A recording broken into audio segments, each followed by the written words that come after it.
Welcome to Fear Less University, the podcast where we discuss, dissect, and examine some of life's greatest fears. My name is Coach Lain, performance coach and fear psychology enthusiast, here to help you understand your greatest fears. Fear is my passion, curiosity is my nature, and understanding is the gift I seek to share with all who will listen. Because if we seek to understand more, we can learn to fear less.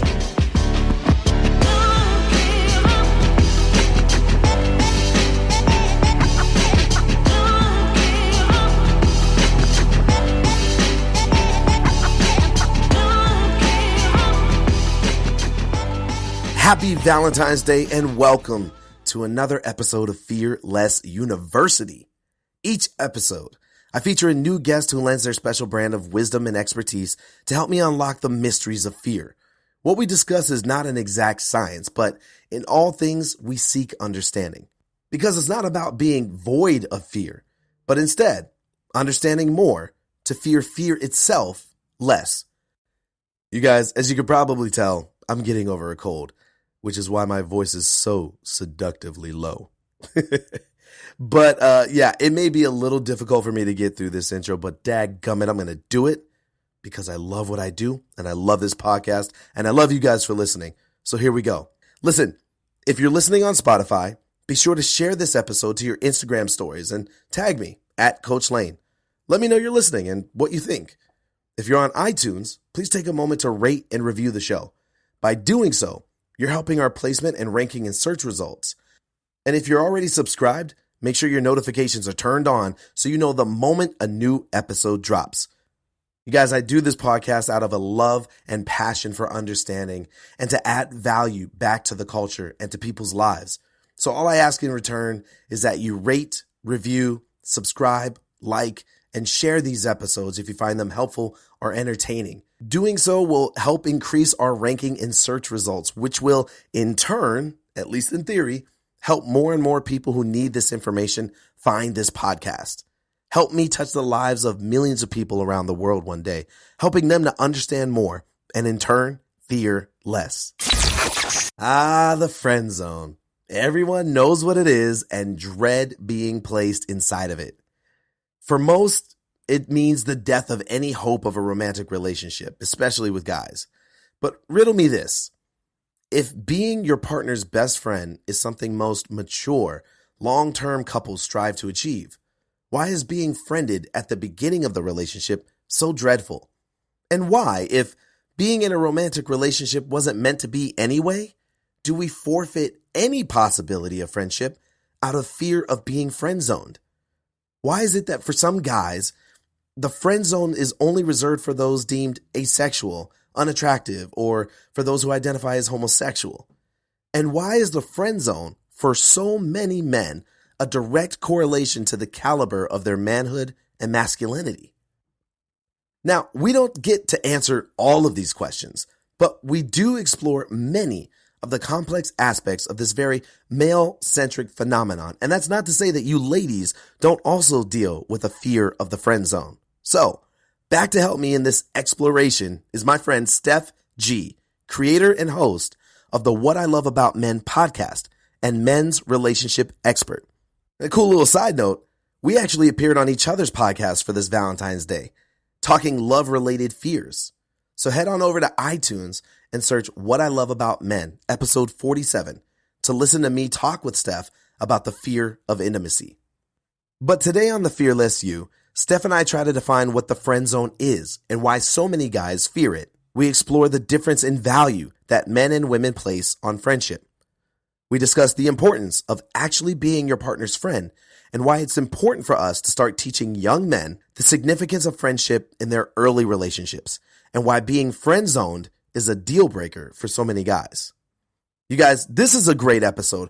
Whether you're a guy or a girl, single or dating, in a committed relationship or just friends with benefits, or maybe you know somebody in a bind that really needs to hear this. This is an episode that everyone can benefit from. Remember, the show is all about understanding ourselves and our fears more. I know that whoever you are, you'll be able to find value out of this special love-themed episode. All right, guys, I'm going to stop talking and rest my voice. Without further ado, let's dive into the fear of the friend zone with the one and only Steph G. Check it out. It's so beautiful, baby, when you find it. Work it out. You better cherish it. Yeah. Two-step a jump right here, watch. Just rock with me, y'all. So be. What's going on, everybody? Coach Lain here for Fearless University. I'm super excited today because with Valentine's Day quickly approaching, I thought it'd be apropos to do an episode that revolves around relationships and love. And so I'm excited because we have our resident men's relationship expert here, Stephanie G, aka Steph G. What's up, Steph? Hey, Lain. Thanks for having me on. Of course. You know you're always welcome here. So today we are talking about the fear of the friend zone.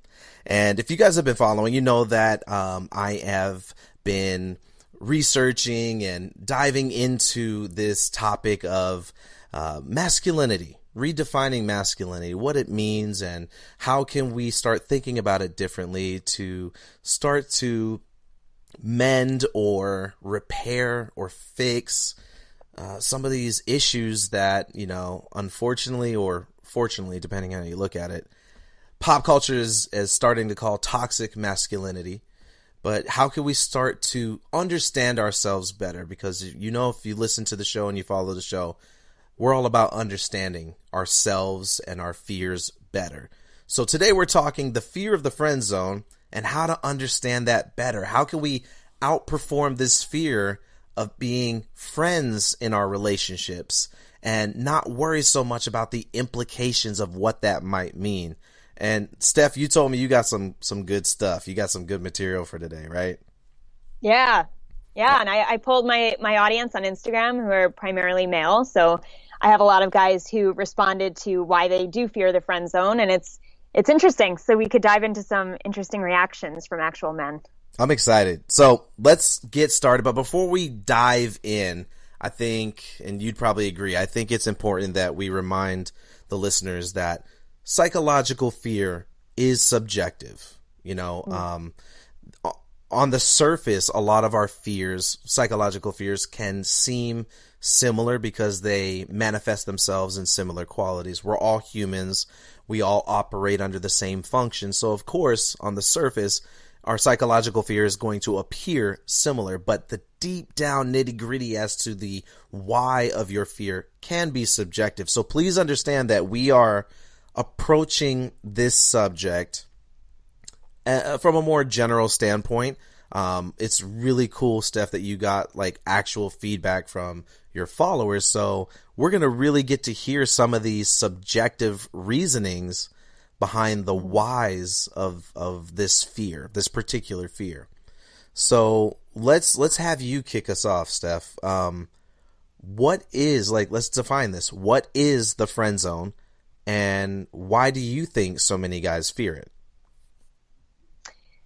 I think the friend zone is this place where, I mean, you can look at it, it's very subjective, right? So you can look at the friend zone as being like, you are my friend.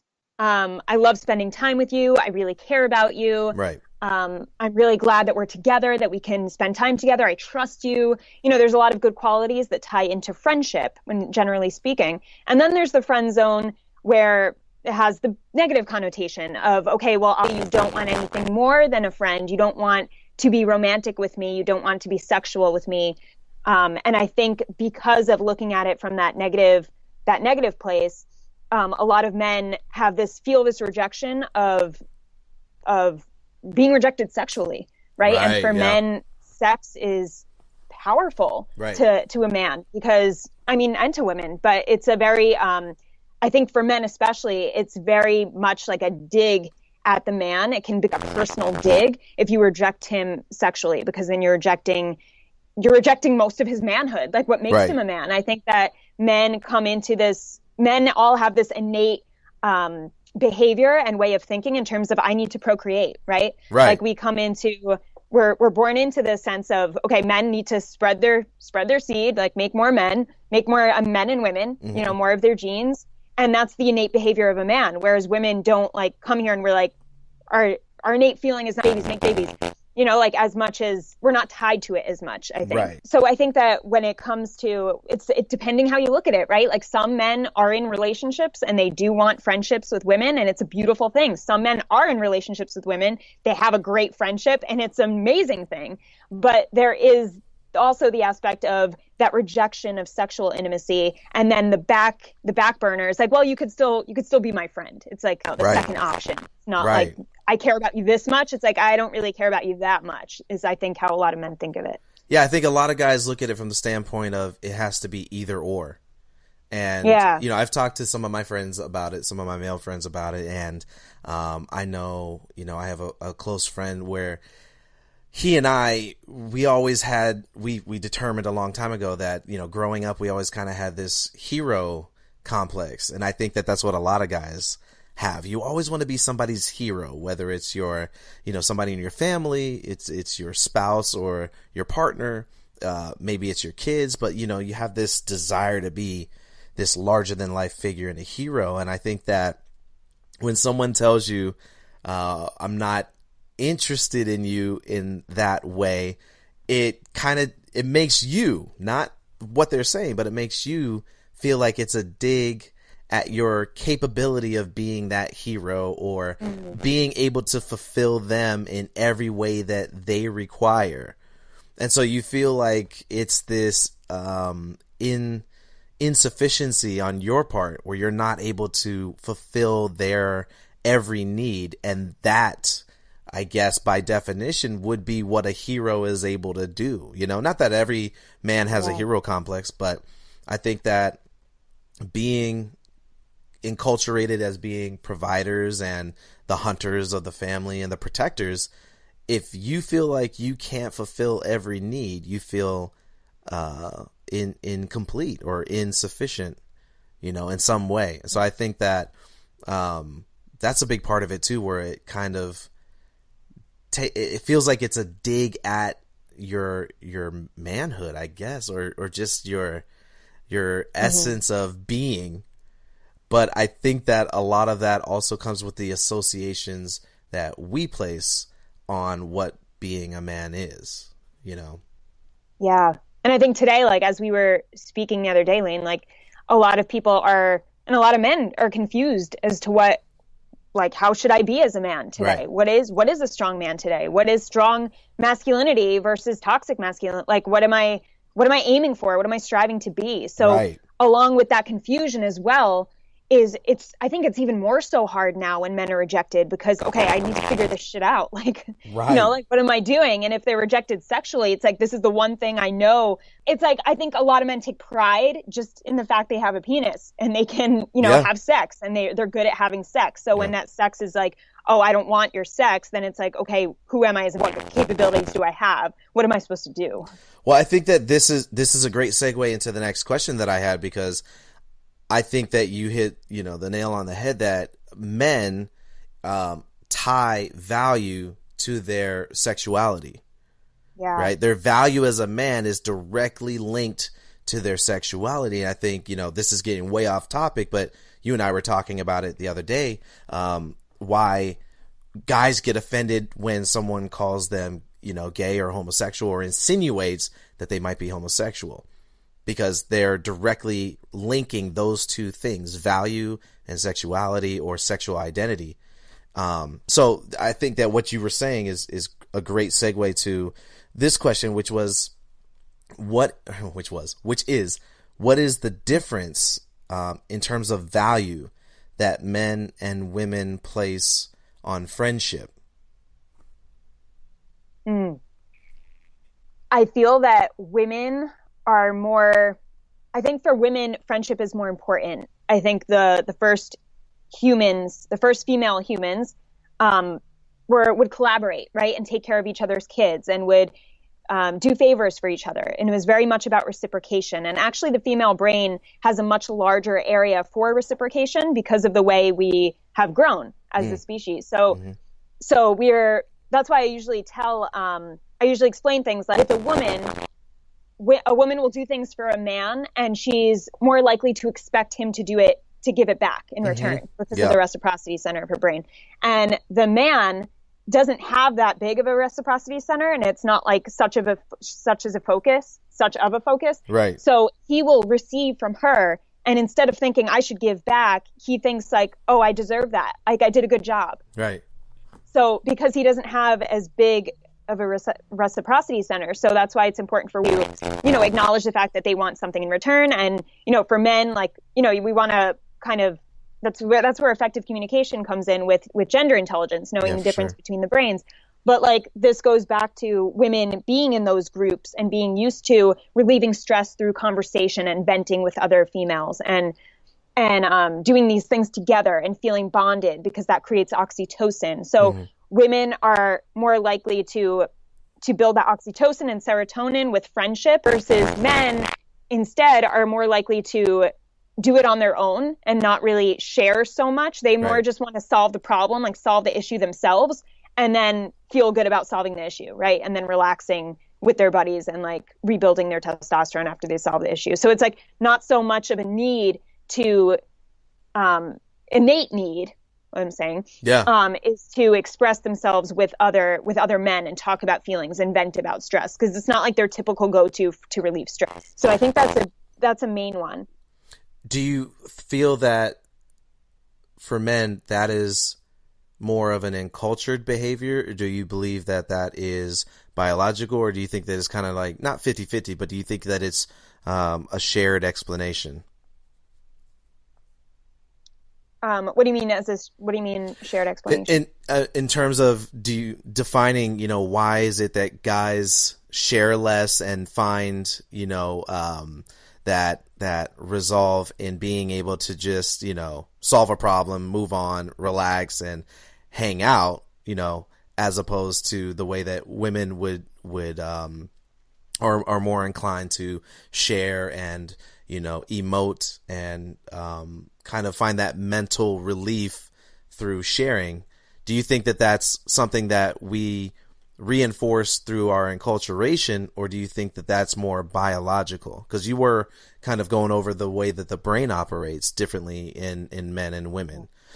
So do you think that that's kind of shared between biology and culture, or do you think that one is more responsible than the other? Okay, yeah, I think it's shared. I think it's shared. I think that's our natural, because we do have natural instincts as humans, right? And then we're socially taught to do certain things certain ways. But this is the way we naturally fall into our behavior, just because of our brain different. And the brain can change, and you can teach yourself to socialize more in different ways. And men can for sure go out and talk with other men and relieve stress that way, if that's the way they would rather do it. It's just that from like a culture perspective, like how we have become humans more and more over the years and how we have adapted, it is more likely to do it this way. Like women want to be group. Men are more likely, like, I'll do it myself. It's more like, he goes in and hunts, gets what he needs. It's like the same basic concept. Right. Got it. But, I was going to say something else. But yeah, there have even been studies about when it comes to serotonin, that men have more natural serotonin in their brain and women don't. So we have to like go out and do things to make us happy, right? To get as much serotonin as we can get naturally. So there's things like that where it's like women are more, in a way, like we need to push ourselves to like do things to make us happy and make us feel good. So I think a lot of that comes with spending time with our girlfriends and I think that. Yeah, no, I think that's a very well-rounded explanation, but I wonder, do you think that, would you recommend that men find a way to maybe share more? I'm trying to think of why I'm or how I'm trying to phrase this. Do you recommend that men share more to achieve that same level of serotonin for different health benefits. You know what I mean? Not simply for the sake of, not simply just for the sake of sharing to be more sensitive or anything like that, but for the health benefits that, you know, it would bring along with it. Yeah, for sure. And it would reduce the depression rates in men, right. you know, and it would reduce all the mental health. Yeah, suicides, PTSD, all of that. I think if men were more likely to just, in a way, express like their emotions or with other men, I think that would be a great step in the right direction. And as we were speaking the other day on the phone, it's like men are better off talking to their guys about, or talking to like a male therapist, you know, about what's going on in his life versus always venting to his female partner. Right. Because I think, you know, now that we're talking about friendship, you want to be able to go to your friend and talk about your emotions and talk about what's up and like what's going on with you and why you're upset or like why you're afraid. But to always do that to the woman you're with in a relationship, and here we're talking about heterosexual relationships, right?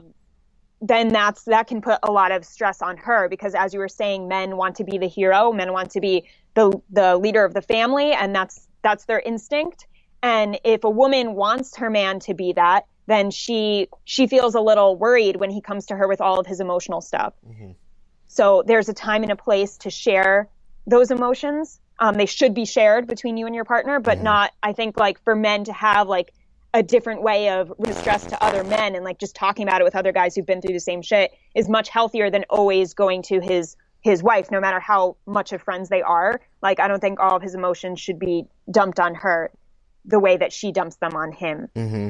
Well, I would also say too that, and correct me if, you know, or feel free to disagree, but I would also say that, you know, you should always be wary sharing, just dumping everything on your partner, because you got to remember at the end even of the women, day, like you can.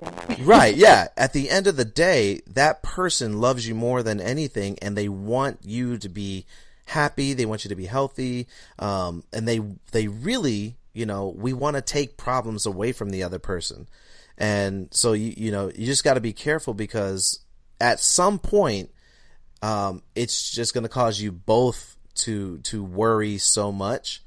And you got to remember that at the end of the day, they really want you to be happy. They want to be able to take that pain and stuff from you. And so it's going to be hard on them too to process. And basically what I'm getting at is if you're dumping everything, you may not get the response or the well-rounded help that you're looking for, because there's going to be so much emotion tied up into them listening just as much as you sharing.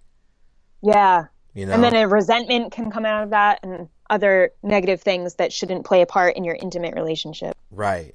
So it's I think that's a good point to bring up, that it is helpful to find someone of the same gender to speak with, whether it's a mentor or somebody that you trust, but you know, preferably a health professional.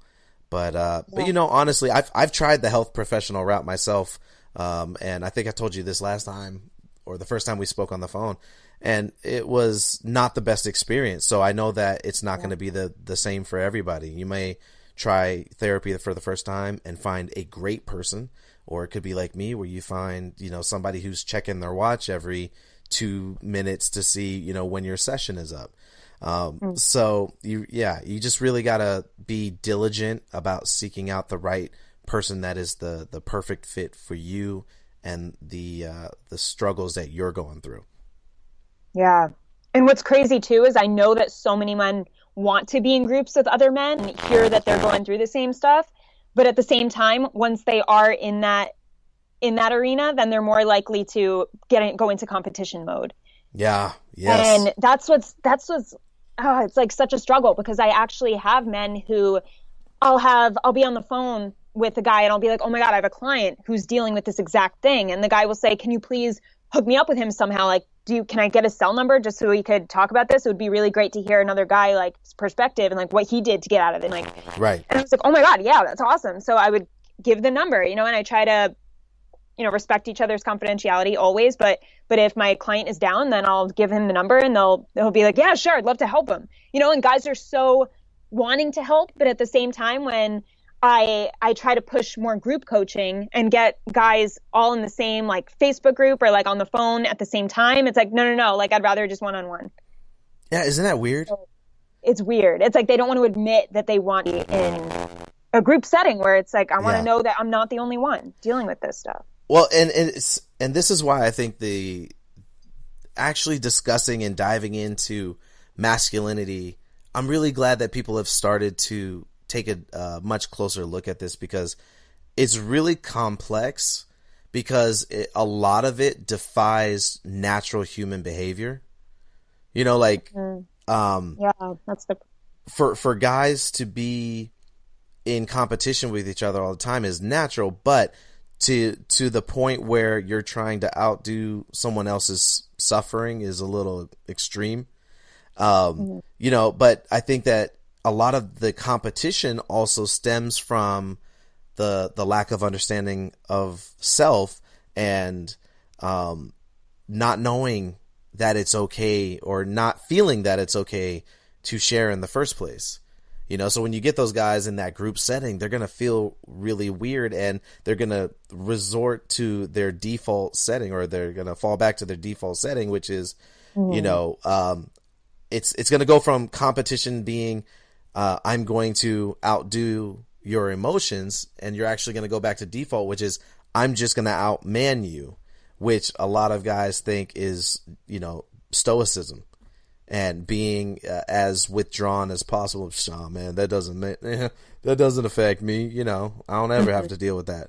And so it becomes a whole nother competition, which is basically just, you know, seeing who can outman the other guys and be the alpha in the room, you know, which I've always hated that concept, but yeah. Yeah, but I think it's actually, no. I think it's actually better for men to open up like in a healthy way. I think it is better to, instead going to like a male therapist or seeing a therapist, go to a female therapist, because then you're not in competition mode at all. I think that's why my guys open up to me so easily, because I'm nothing to compete with. So, you know, I'm not dealing with anything they're dealing with. So it's just, they can let it all go. And I think that's much easier. But I think when you're in a group setting with a bunch of guys who are just like, oh yeah, like this shit happened to me, like that ever happened to you, like just having that talk and just trying to just make sure that you're not the only guy and that you're feeling accepted still at the end of the day, I think is important to just try to tie into your lifestyle.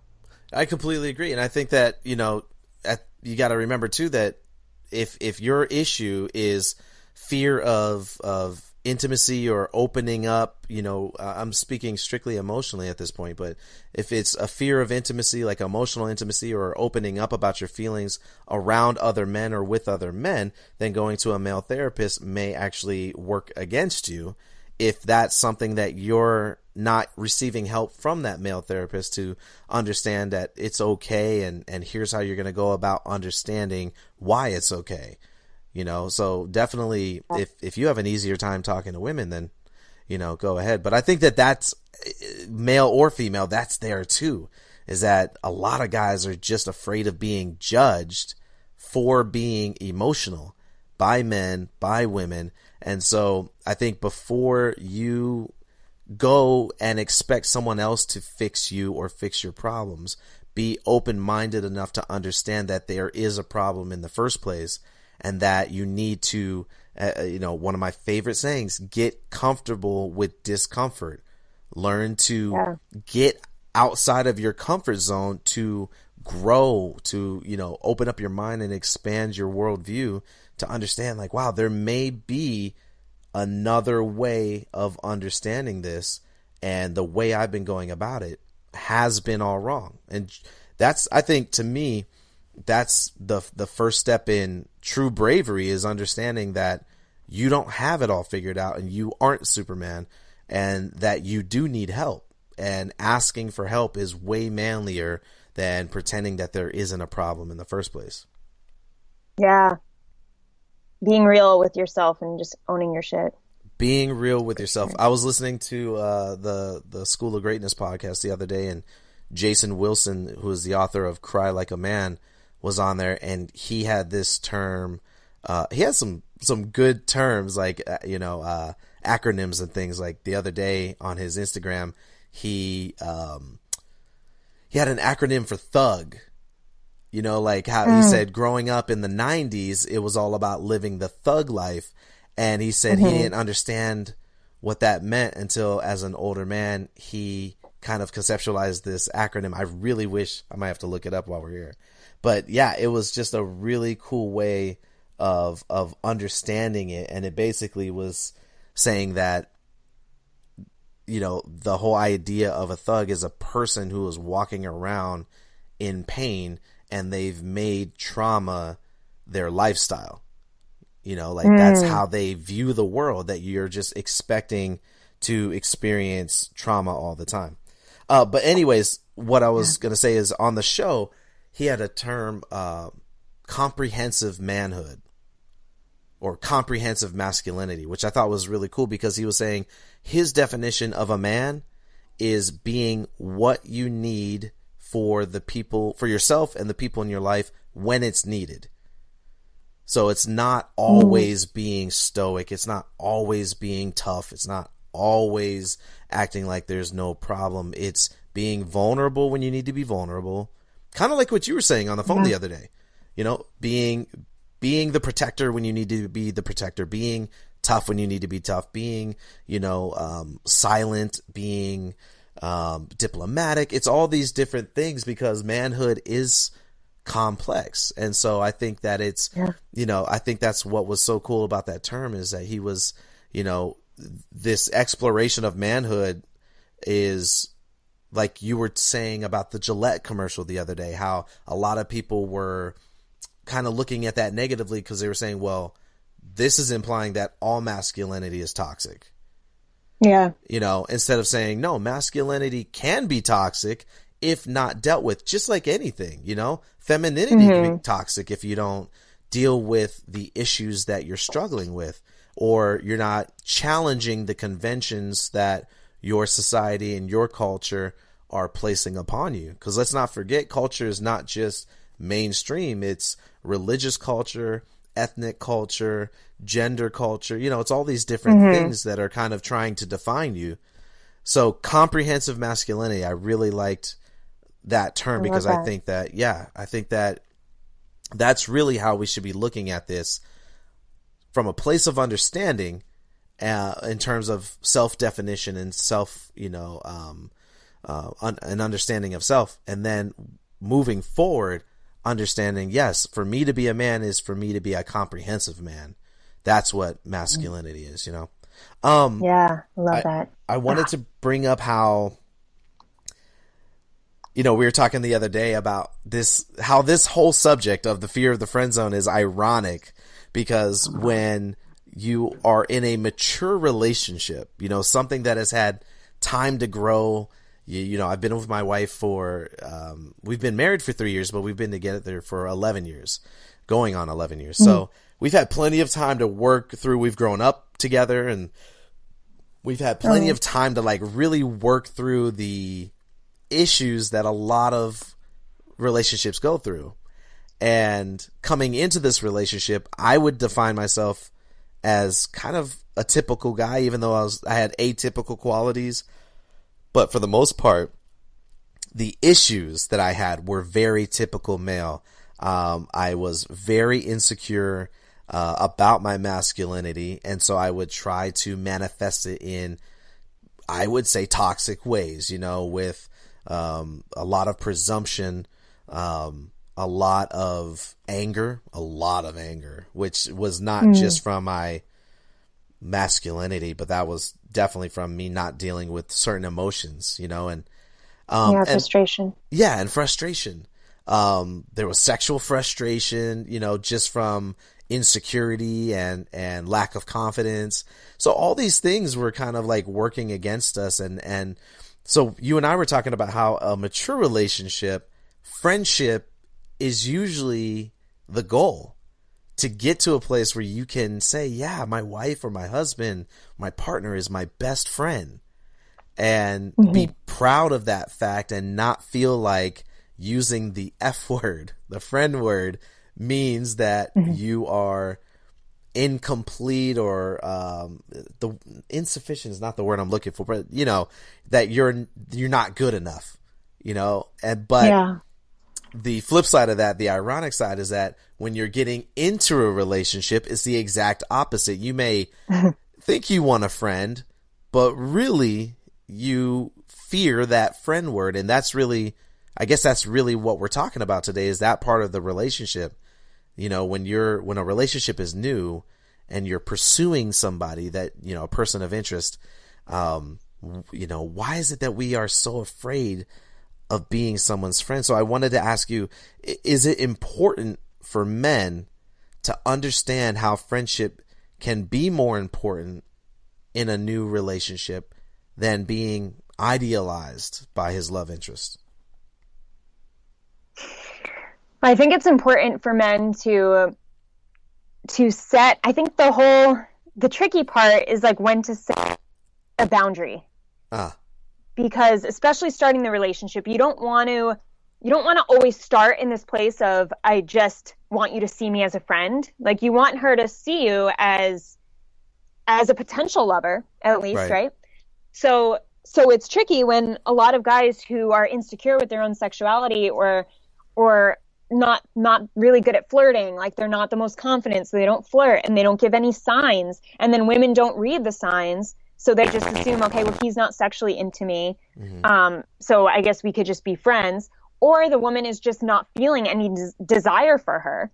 So she doesn't want she doesn't see him as a potential lover at all because she's not feeling desired. She's not feeling special other than her girlfriend makes her feel. She's feeling that same feeling. And it's all about the feeling. Everything is about how people make us feel. That's what attracts us to them. Yeah. And that's what keeps people in our lives. We like how they make us feel. So I think from the start, men are, and it's funny because it works both ways. Like men can become good friends, and down the road you have you have a loving sexual relationship, like you. Right. And then there's men who just, don't set any boundary from the start, and then it doesn't lead to anything. And I think the difference between the man who it works with and the man who it doesn't lead to anything with is the level of confidence and maturity in terms of self-love. I think if you're a man who really has a mission for his life and loves himself, then you can continue a friendship with a woman. And over time, if your focus is on that mission and on how much you care about yourself and like what you're doing for yourself, I think women just are drawn to that and want to keep you in her life, because we want a part of that. We want we want that type of man who's driven and focused and is fun to be around. Right. So it's like that's, I think, what helps that to work that way. And then if a man is not focused on himself and just chasing her, and let's be more than friends, or like, why don't you want to like just not giving any signs of desire, and then asking her why they're not more, then all the focus is on her. It's not on his mission. It's not on himself. He's not showing that self-love and that self-assurance of, I don't need you. Like, I can just have like any relationship with you and I'll keep moving forward. But, I'm attracted to you. So if you want to be with me, like, let's go. It's a different feeling. It's not confident. So I think when it doesn't come off confident, women sense that, and they don't want to be with a man who's not confident with his mission or not confident with himself. For the most part. I mean, some women do, right? Because we attract how we want the person to make us feel, and some women do want to feel like they don't deserve to feel confident, so they'll attract a guy who's not confident. So that's a whole nother thing. But right? Totally different episode. Yeah. Right. So being idealized, or not idolized but idealized, the need to feel that way, I think, definitely comes from the lack of confidence. When you lack confidence, you want people to look at you the way you want to look at yourself. Yeah. At the end of the day, but you're not. And so you're not seeking to understand yourself. So you're looking for that assurance, that or reassurance from other people. You want them to look at you super confident and like, oh, you're this, you're that. I remember. Yeah, Lain, it comes off like a little like, I'm good enough, right? Like, I'm good enough, right? A little like, needy. That's how we sound. That's how it sounds. Yeah. And I remember I used to be like that. Like in so many other avenues of my life, I was confident with my creativity, with my talent. With the things I was passionate about, super confident. But when it came to myself, I had allowed myself, and again, this could be going way off tangent, but I think it's applicable here that there's another concept that I've been thinking about this false humility. There was another episode where my friend Igor brought up a quote. Gosh, I forget her name, but it was, don't be so humble, you're not so great.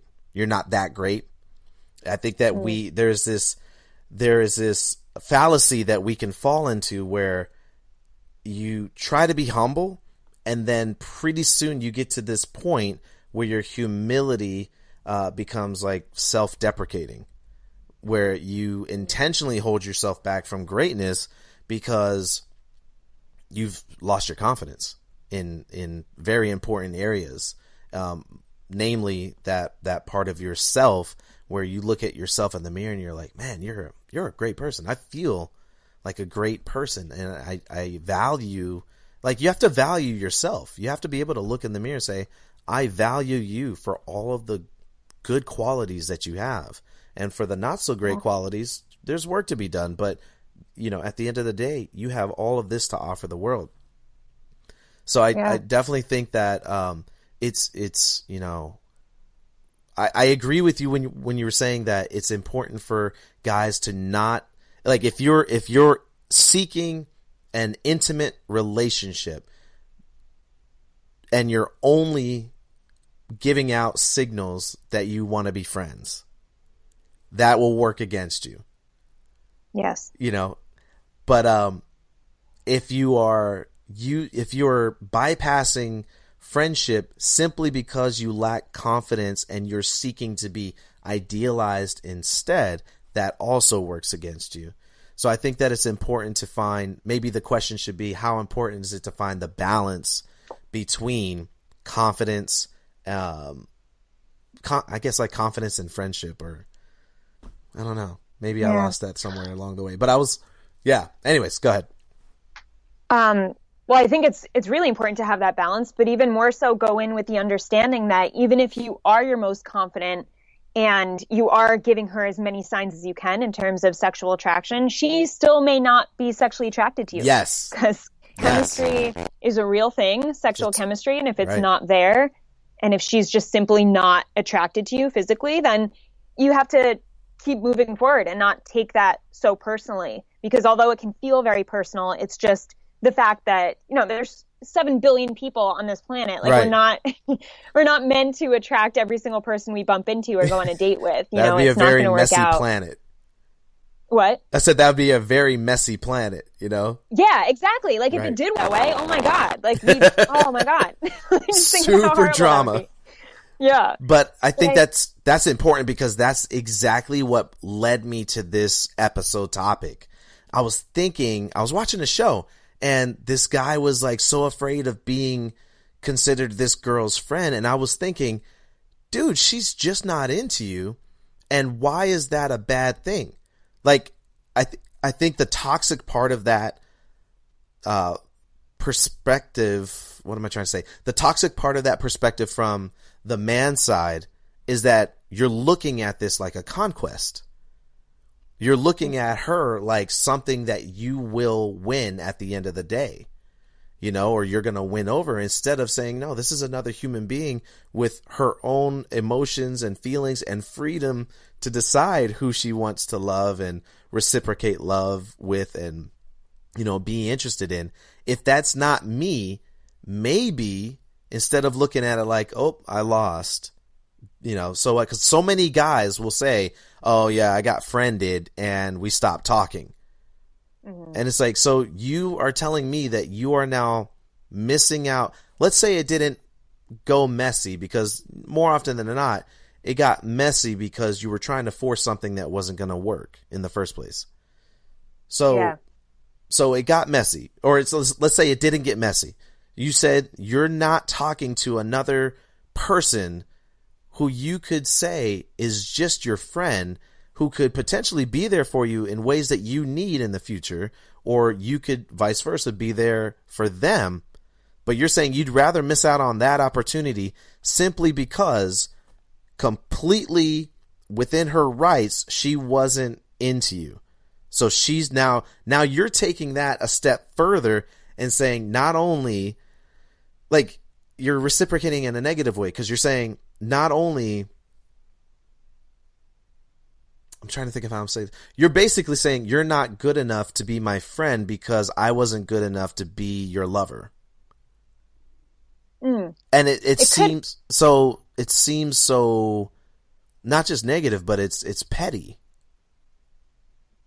But I could see another side to that, though, because that can be one side, and I think that is the side taken those who are not confident in themselves. Yeah. But there's also the factor of men just being naturally sexually attracted to women, right? And if there's a woman that he's very sexually attracted to and wants an intimate relationship with, and she denies that intimate relationship but wants to be friends, I do believe like it is important to step away from that friendship completely if all he's going to think about is being with her.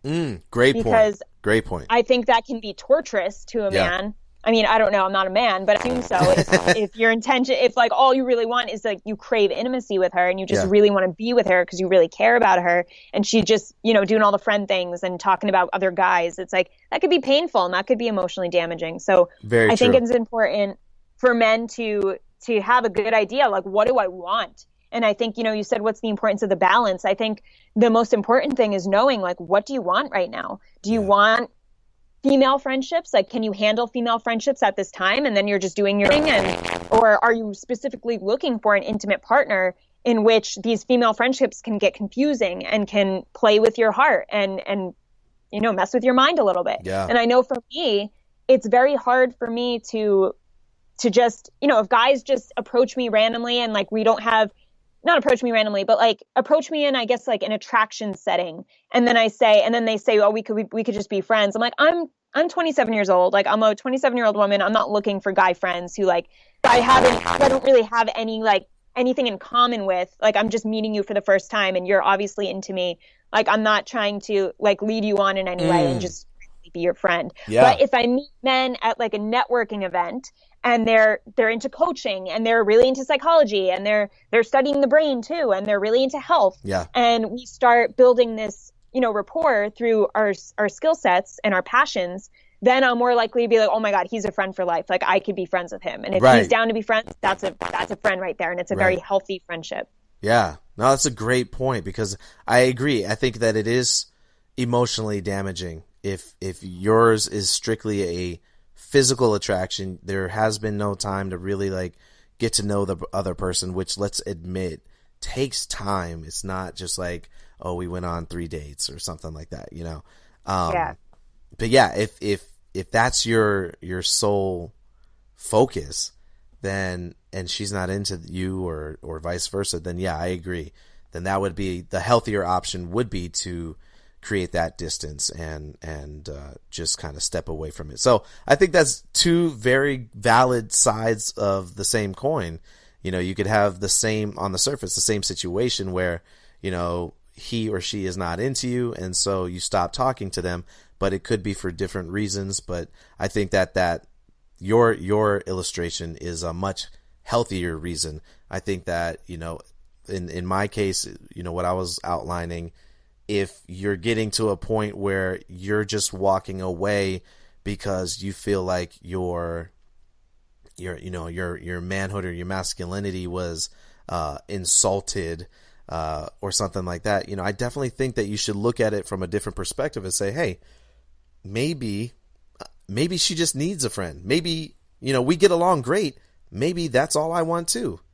You know, maybe my emotions were kind of misguided. So maybe that's all that we need to focus on right now. So bottom line, I think you hit that point poignantly. Make sure that you have a plan, you have a focus, and you understand your why. Why am I pursuing this so vehemently? Why am I so hurt? Why am I so disappointed? Like, understand every aspect of that as fully and completely as possible. Yeah. And it doesn't hurt to make a pros and cons list too, right? If you're debating, you're not really sure, like if this woman would make a good friend, then what are the benefits for you of being her friend, and what are the cons? Like, how can it impact you negatively and how can it impact you positively? And check out that list and make a make a decision based off that. Right. Completely agree. All right. So I think that this is a great point for us to explore your Insta feedback, the feedback you got from your followers. Yeah. My next question was, what is it that guys actually fear about being a woman's friend? So about being placed in the friend zone. Let me be more specific. Not being a woman's friend, but what is it that guys actually fear about being placed in the friend zone? What's some of the feedback that you got? Okay. Should I just read a bunch of them and you'll stop me? Or should I read one at a time? Yeah, let's do the latter. Read one at a time and let's kind of go off of that. Okay. We are second place, not the Lion King, more of a sidekick. I think that sounds like that hero complex right there. Yeah. That sounds like you're looking to be, I mean, that was a Freudian slip right there, dude. You know, looking to be the Lion King and not the sidekick. You know, that kind of goes along with like, man, I really want to be her hero, instead of understanding that comprehensive masculinity that maybe sometimes the sidekick is who she needs me to be in that moment. Yeah. Maybe eventually you will be the Lion King. Right. You know, and there's nothing wrong with striving to be that, but I think that we get lost in the pursuit. We get lost in thinking that being the hero is everything. Again, speaking from personal experience, you know, I really used to want to be my wife's hero. And I remember having bad days and I think I posted on an old Instagram account one day. I posted something from the movie Drive. It was very melodramatic, but you know, I put like, you know, I just want to be somebody's hero, and it's like maybe just be your own hero. Be your, you know, again, champion yourself first, and then other people will start to see you that way. But don't try to force that role into other people's perception of you, and think that that's going to make you feel better. Yeah. Interesting. Yeah. I think to be the Lion King, you have to feel like the Lion King without her first. Ooh. I like that. Right. All right. Next one. Regardless of whether she accepts you or not, you're still the king. You're still the king. Exactly. Like don't place your self-worth in someone else's perception. Yeah. Of you. Yeah. Yeah. Cool. All right. Next one. Because we started out wanting more than that and it feels like rejection. Yeah. I think that's exactly what you were saying earlier. Mm-hmm. That if sexual conquest or sexual intimacy is the only thing that you are setting out to achieve, then it will feel like rejection. Yeah. And I think it's yeah. Go ahead. No, go ahead. I think it's expectation setting is important, but you can't be tied to that outcome. Like you have to know your why and you have to know what you want, right? And then go into that relationship knowing what you want, but don't get attached to the expected outcome, right? Like whatever the outcome is, it's out of your control. You could do from your part. So whatever her reaction is not, it's not that you did something wrong. It's not that you're not enough. It has everything to do with her, nothing to do with you. Right. So I think just taking it from that perspective, like I'm setting out to get this, like this is what I want, and not being like, if I don't get like that end result, I'm going to kill myself, or I'm going to be like, I'm going to call myself a fucking loser. Like, cause that's what a lot of guys do. They're like, all right, I'm going to go out, get this. And then they don't get it. And then they don't have a backup plan in terms of, you know, just putting themselves place of, all right, you're still strong, you're still good. Like, we'll just move on. Right. It's like they don't prepare themselves emotionally for a potential outcome that they don't want. You know, they just go in saying, I'm going to get this. And then when they don't, of course, they're disappointed. So it's like, don't get attached to the outcome. Right. And definitely, I completely agree. Understand your why, you know, above all else, understand why you're pursuing this so hard, why you're doing what you do, why you've chosen to pursue it in this method or this way, why you feel so rejected, or why do you feel so incomplete and invaluable. Like really challenge, again, get comfortable with discomfort, because that is the only place that you're going to grow, you know? Yeah. Challenge your thoughts. If you don't challenge your thoughts, they just take over you and consume you. And for the most part, they could be negative, sticky situations. So challenge them. Ask yourself, like, is this real? Like, is this true? Like, am I really a reject? Am I really a loser just because someone's not physically attracted? Like, you know, is this true? Or am I making the story in my head? Like, and I think too, one of the things that I'm always telling the people that I'm coaching or helping to outperform a fear, I'm like, you realize, I always say, watch your language. Like, you have to realize that the words you use have power. You and I talked about this in our last interview. Words have power, and the reason we have so many words is because they have different meaning, and because they describe different emotions, situations, you know, methodologies.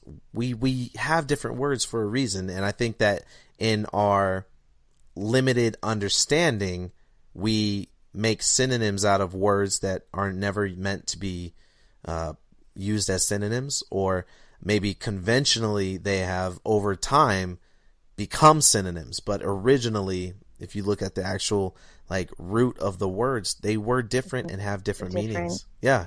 Or look at the meanings of the words in different languages, because that also helps you to understand what it is that you're using to describe an emotion, a feeling, a goal.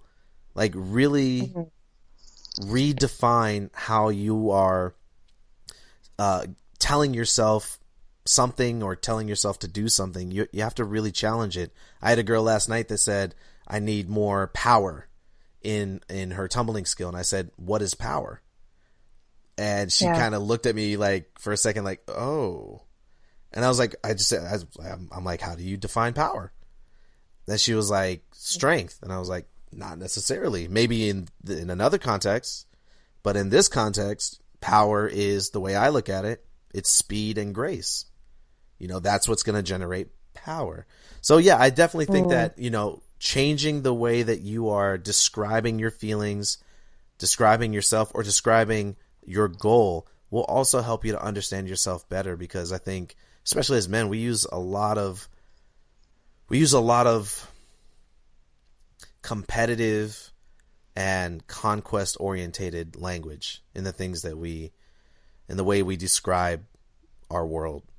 And so I think it's really healthy to get out of that context and challenge yourself to use different words and think about things differently. And the more uncomfortable you can become in doing that, the better it's going to be, because you're going to understand yourself and your world so much better. Yeah, totally. All right, number 3. Love that. Friend zone is the best place to be in. It's where trust is built and where pure righteous love exists. Aww. That was a good answer. I like that. See, that I feel like that's somebody who has had time to experience not just a mature relationship, but who has had the time to understand himself better. Yeah, I know him personally. He's a very confident man. That's awesome. See, there you go. Confidence directly correlates with that lack of neediness. You know, you don't need so much validation the more confident you are. And of course, we know this, but in the context of manhood, I think that and masculinity, I think that the lack of confidence is what creates that toxic behavior. It creates distrust, anger, resentment, emotional toxicity, or emotional, like, you know, constipation. Like, it really helps you to offload so many things. Emotional constipation, I like that. Thank you. Yeah, it felt right coming out of my mouth, which is not what you want to say when you're using the word constipation. Ironic. But I know personally, you know, like I felt more of a friend to my wife the more confident I found myself becoming. And I felt, you know, we were talking the other day about, I told you about how the word sensitive is ironic because it's used in both a positive and negative connotation. We say, you have to be sensitive, like, be sensitive. And then we say, oh, don't be so sensitive. Right? Yeah. So it's used in both contexts, but I, hands down, no matter who said it to me, I only ever really heard it from my wife back when we were dating, but even if it had come from somebody else, I took it immediately as an offense. And now I wear it like a badge of honor because I'm like, you know what? This is something a lot of guys have to work really, really hard at being. And this kind of, you know, even though I had my hang-ups in other areas, I've always been a very sensitive guy, always been very in touch with my emotions. And I fought it for so long instead of seeing that it is something that adds value to your life and the lives of those that you interact with. You know, and I have noticed that the toxic anger issues, it was never to the point where I'm like lashing out at people physically.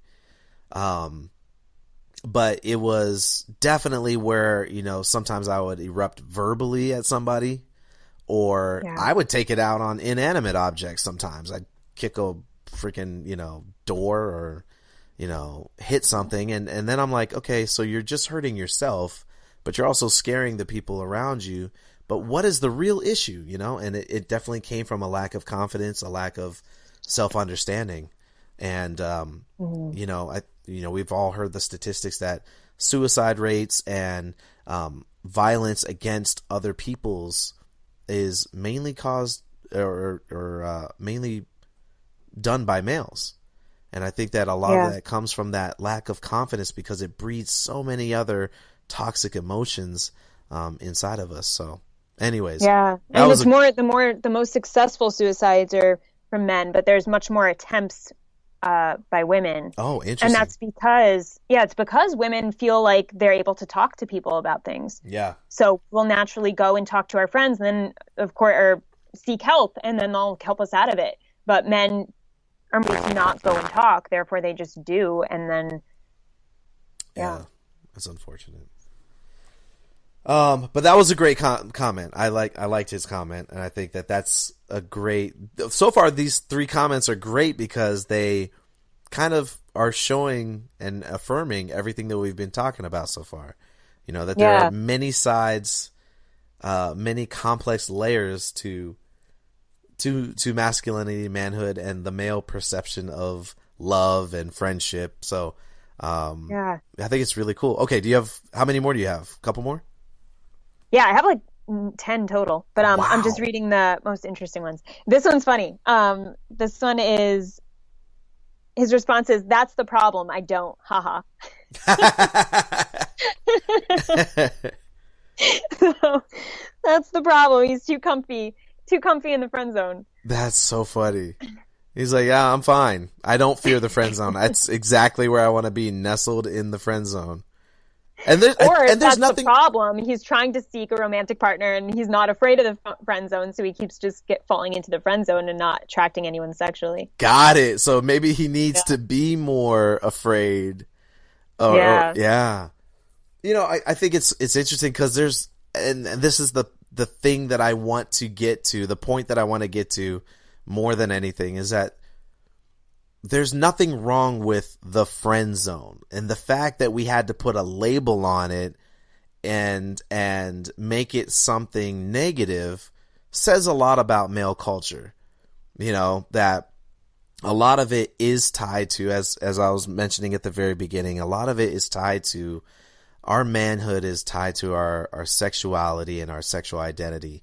And I think that being labeled a friend has been made a negative thing because it's like, oh, dude, if she just wants to be your friend, that means she don't, you know, you're no good in the bedroom, or you just, you know, you don't got what she want. And I think that we're seeing that it's so much more complex than that. It really doesn't boil down to one negative aspect of your inability to please a woman. It's so much more layered and nuanced than that. And I think that at the end of the day, you know, that's the problem, is that we call it the friend zone and that we've made it this negative thing. And I want guys who are listening, and the ladies that are listening, to help their guys understand that there is nothing wrong with being a friend. And I think that the less we use that phrase or that term, the more we'll understand that, you know, there could be other ways of looking at the relationships that we pursue.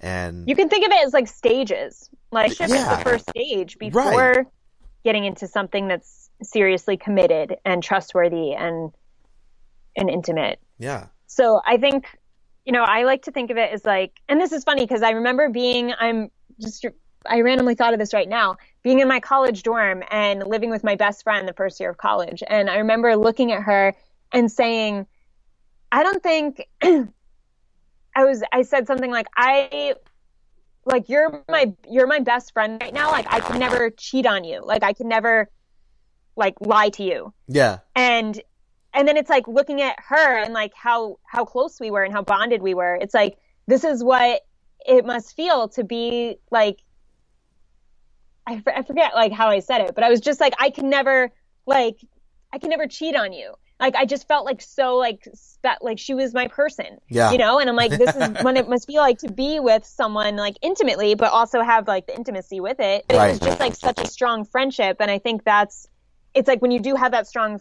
friendship, it's like the obvious is just, well, I would never leave you. Like you're my best friend, you know? Like I would never. So there's a level of trust, like extreme trust, vulnerability, and with the respect. Friendship, like that comes with friendship. That doesn't come with sex. Like that comes with friendship. Exactly. So I think that's a great point. That's what I'm saying is like, we've turned this thing that is supposed to be so, it's like the strongest glue in existence, you know, next to, that bond that, you know, mothers and their children share or something, you know, like where you're bonded so closely to somebody, or, you know, if you have your soulmate, which doesn't always mean the person you're in a relationship with. It could be, you know, my wife always says that her grandmother was her soulmate, which is such a beautiful thing because it shows you that a soulmate is simply when two like-minded souls connect in the same span of existence, and it doesn't have to be the person that you end up in a relationship with. But yeah, you know, that friendship bond where you say, you know, I love you and I feel connected to you and vulnerable enough to share things with you. I will forgive you in those moments when you're angry, and I will be there for you in those moments when you're sad. I trust you. I know you trust me. It's a great place to be. So why would the friend zone be such a negative thing? And it's because I think it's a male concoction, to be honest with you. I think that male culture, as they so often do, has created this term to define something that challenges your masculinity, because it's simply easier than actually taking the time to understand yourself and the person that you're pursuing, and say, hey, maybe we're just meant to be friends. And, you know, if I'm just physically attracted to you, I think that it's best that, you know, we part our ways, because that's all I'm ever going to want. It's not going to be a healthy relationship. But, you know, if there is something there, we get along, maybe that's what you need. And I think that when I approached you about this subject, I was thinking about some of the young men that I know, who are on these co-ed cheer teams, and how important, I think I was telling you, I was talking with a couple of them and saying, you know, you guys, it can't always be about flirting with all the girls on the team or looking for your next girlfriend. I know you work very closely. You know, you guys you're touching each other and it's a very intimate atmosphere. But I said, it has to be about more than just, you know, hooking up or flirting. It has to be an understanding there that as men in that world, or as boys and guys in that world, there may be girls there that look to you as friends because that's what they need. You know, they don't need another guy hitting on them. They come to practice and they're on this team because for a lot of them, it's a safe place. You know, it's a family atmosphere. Maybe they don't have that family atmosphere at home.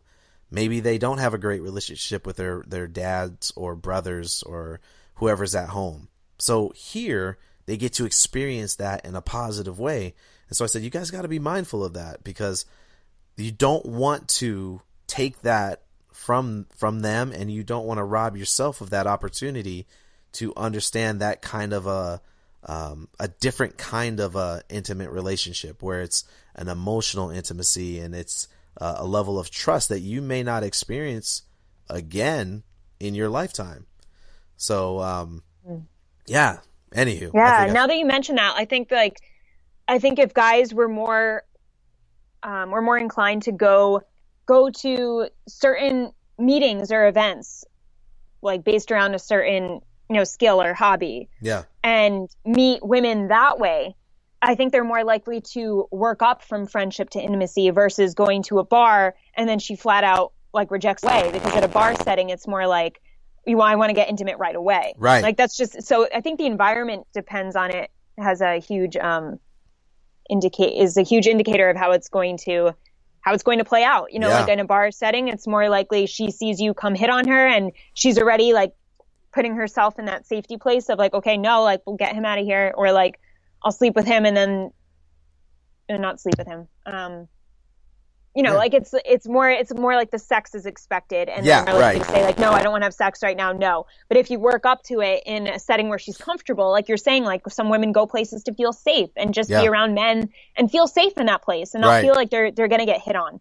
Right. And I think that's how I feel when I go to like networking events. It's like we all have a skill and a passion we're talking about and we're discussing together. So I feel safe there. I don't feel like I have to get hit on by a bunch of guys, versus going out to a nightclub or somewhere where it's more likely to happen. And that way I do build more friendships, and there's more opportunity for growth in those relationships versus me just shutting a guy down day one. Just because I'm like, sex, no, bye. You know? It was funny because when I became a male cheerleader, I remember feeling so guilty, because I was like, my whole life I've been told not to touch girls in certain areas and ways. And there's just things that happen when you're a cheerleader and you're building stunts and you're catching people and things are falling, like you end up touching and catching. And I remember feeling so bad, but what really shocked me was like that level of trust that was there, where it taught me as a young man a different way of looking at physicality with girls, because it was like, it was really, really interesting, because it's like, and I've talked to other male cheerleaders, including these guys, about it. And they all say the same thing. They're like, you're not thinking sexual at all in a moment where you've caught and touched something you normally wouldn't touch, or, you're not thinking about it in a sexual way at all, because it's about intention and that mutual trust that is there, that level of respect. You understand, like, I'm saving this human being's life. I'm not trying to cop a feel, Yeah. And so it was a really interesting education for me about that physicality, to understand. I think even Tim Ferriss was saying, he did competitive salsa dancing or something like that for like 10 years. Oh, really? Yeah. Like he went down to Argentina, he said, for like, it was supposed to be a couple weeks, like a 2-week trip. And it turned into like several years maybe. But he ended up staying down there, getting involved in salsa. And he was like, there's something very special about being in that physical setting where you're up close and personal with the opposite sex. You're touching each other, but it's not sexual. You're intimate, but it's not sexual. It's like you're like you said, it's intention. It's a mutual respect for a shared passion, like dancing or cheerleading, or I drive by a Brazilian jiu-jitsu place very often on my way home from lessons. And I see men and women in there training together, grappling and wrestling. And that it's about that mutual love and respect out of competition and skill. So I completely, agree with what you're saying. Maybe try just getting involved with something you're interested in which men and women are involved, and let that mutual respect build, experience that level of trust, and see how that doesn't maybe change your perception of being someone's friend or being in the friend zone when, let's say your intention was not sex at all. You're just going in. Go in with the passion for doing that thing. Right, yeah. exactly. Don't make it about her.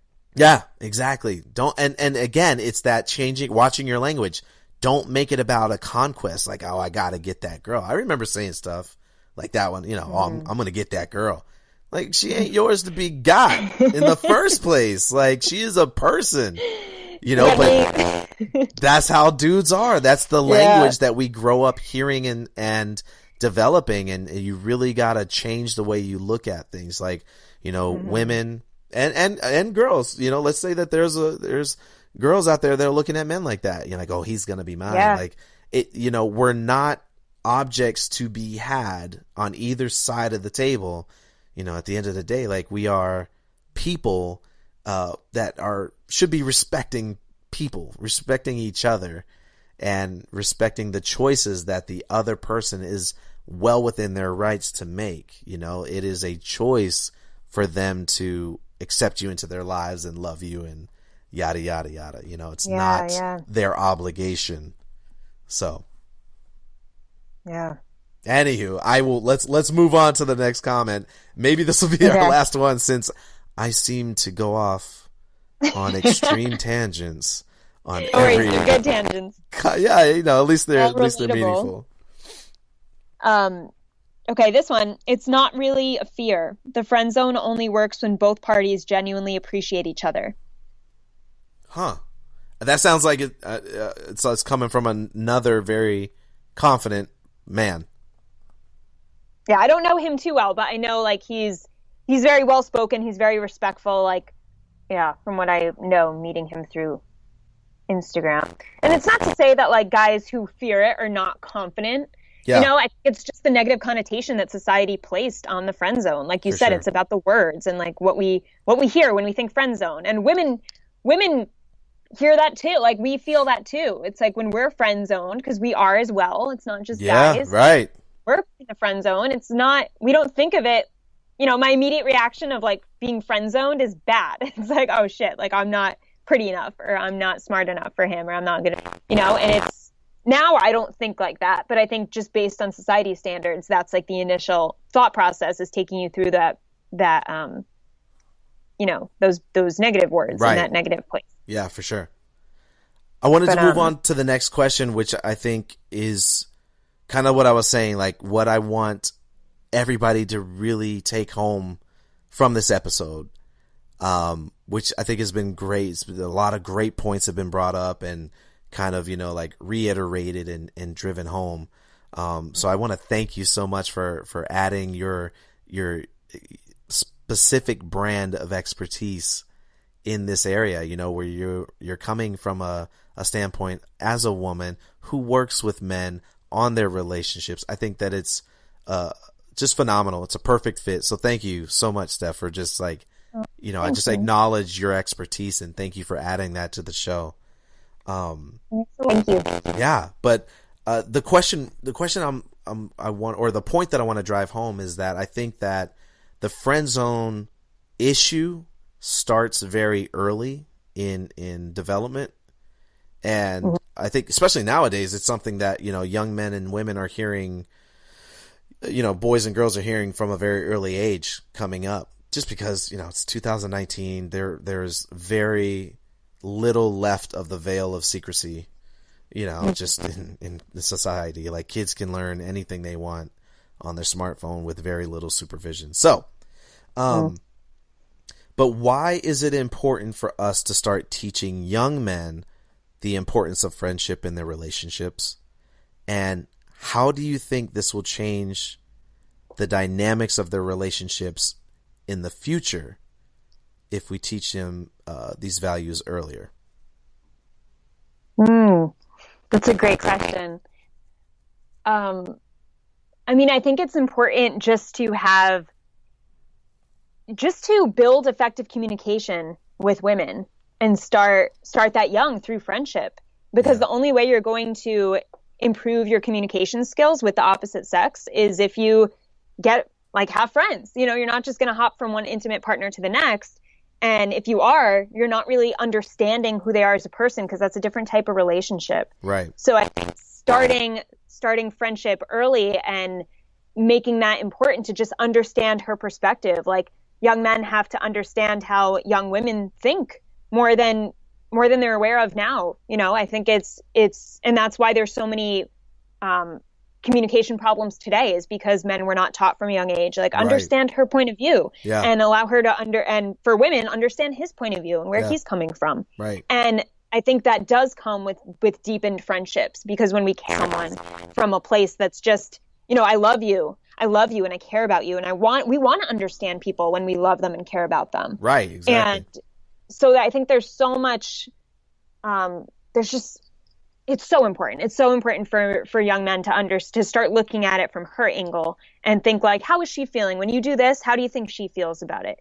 And ask her, ask her how she feels when you just said that to her. Like, what are you thinking? Or just having these questions to build friendship and maintain friendships.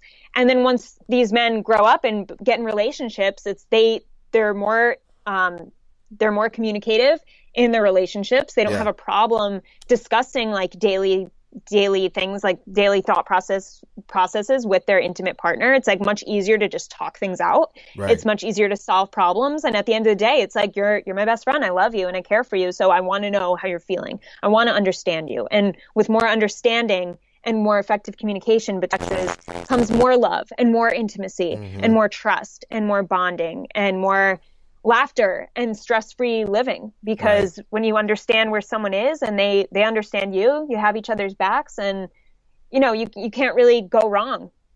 Just understand, start understanding young. No, I think that's perfect. I think 2 points I wanted to bring up about that were, the first is, when as a young man, you are trying to understand, as a man, let's be honest, most adult men have this issue too. But when you ask what's wrong, or you seek to communicate, value the response that you get. And and make sure that you are not dismissing it or writing it off as, oh, well, that's just, it's too emotional, or this or that. Yeah. Like, value ask it. Don't just ask it because it's the right thing to ask how she's feeling. Like, there actually you go. Take in what her response is, and then say, okay, what do I have to do? And then challenge your thought. Right. It's a challenge for yourself. Think of it like a challenge, guys. Like, you love challenges. So take that as like, okay, what can I do to make her feel better? Like, what can I do differently next time? Or how can I try to see this from her angle, even though it's really hard for me to see it from mine? Or how can I just listen? Because I know my biggest, a lot of guys, but my biggest issue for a long time was always trying to fix the problem instead of just hearing what the problem was. Yeah. And just sitting there and listening and saying, okay, that was a problem. And just moving on, and hearing it. I remember one of my favorite moments from the NBC show Parks and Rec. I don't know if you ever watched that. But there was an episode where Rashida Jones's character was pregnant, and her boyfriend was always trying to fix everything. Oh, your feet hurt. Let me do this. Oh, let me do this. And that was his personality. His character, Chris Traeger, was just a great character because he was a health nut. He was like a busy bee, and his backstory was that he had a heart condition as a kid, and it was told he wasn't going to live past like 6.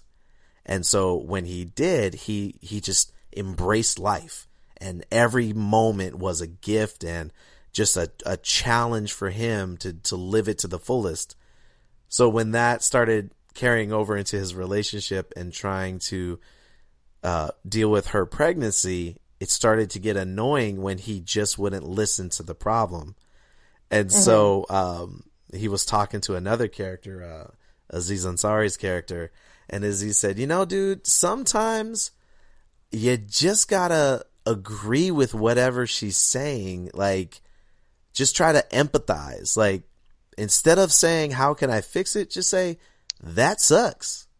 And, so he tried it. She sat down with her on the couch one day. He was up doing his normal run, and she sat down. She wanted to talk. And so he sat down with her, and she started, my feet hurt and I'm nauseous all the time and I fart, accidentally and blah, blah, blah. He's like, that sucks.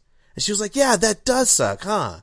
And it was just like a cool moment because sometimes that's all you need to do is just listen and empathize. Not sympathize because you can't always relate, but just empathize. Like, that sucks. I'm sorry that you're going through that. So the first point, value the response that you get. Listen to listen and not, or ask to listen, not just because you think, like you said, just because you think it's the right thing to do.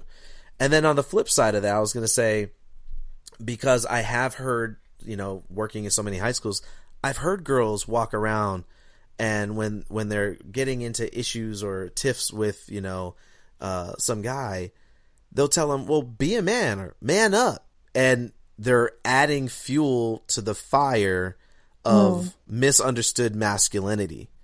And so I think that was a trigger for me in high school and college years as well. It was like, I would get offended because I didn't fully understand what that meant for me.